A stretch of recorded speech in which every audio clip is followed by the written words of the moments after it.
நான் சொல்கிறேன், அந்த 6வது மாதம் தேவனுடைய கிரியைகளின் திரள்கள் உங்களுக்கு கொண்டு வர வேண்டியதை உங்ககிட்ட கொண்டு வந்து சேர்க்கும். ஆமென்.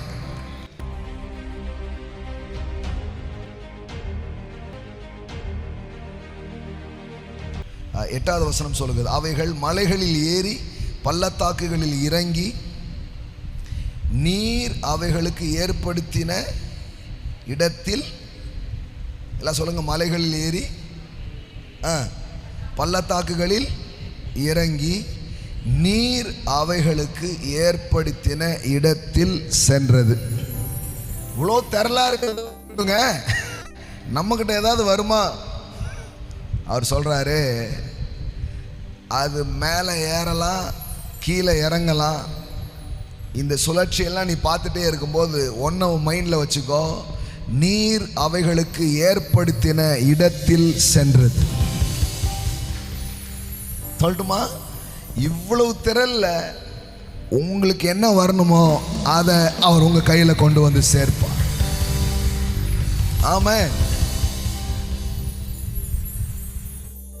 எங்க போகணுமோ, எங்க அவர் ஏற்படுத்தினாரோ அந்த இடத்திற்கு அது சென்றது. நான் சொல்றேன், அந்த 6வது மாதம் தேவனுடைய கிரியைகளின் திரள்கள் உங்களுக்கு கொண்டு வர வேண்டியதை உங்ககிட்ட கொண்டு வந்து சேர்க்கும். ஆமென். எல்லாம் சொல்லுங்க, நீர் அவைகளுக்கு ஏற்படுத்தின இடத்தில் சென்றது.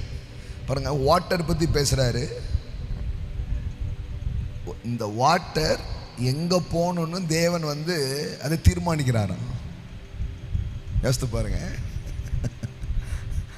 இந்த திரளான தண்ணீர் எங்க போகணுன்றது என்ன பண்றாராம், அவன் தீர்மானிக்கிறாராம். இதுதான் தேவனுடைய செயல்கள். நான் சொல்றேன்,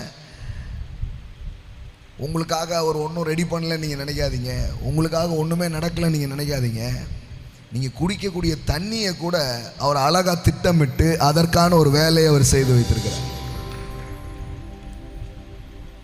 தண்ணிக்கே இப்படின்னா உங்களுக்கு எவ்வளோ செய்வார் பாருங்க. அவருடைய செயல்களை தியானிக்கும் பொழுதுதான் பயம் வெளியில் போகுது. பள்ளத்தாக்குகளில் நீரூற்றுகளை வரவிடுகிறார், அவைகள் மலைகளின் நடுவே ஓடுகிறது. வர முடியாத இடத்துலலாம் அதை கொண்டு வர்றார். ஐயா, இது கொஞ்சம் நல்ல இடமா இல்லை, இங்கே தண்ணி வருமா அப்படின்னு நம்ம யோசிக்கிறோம்.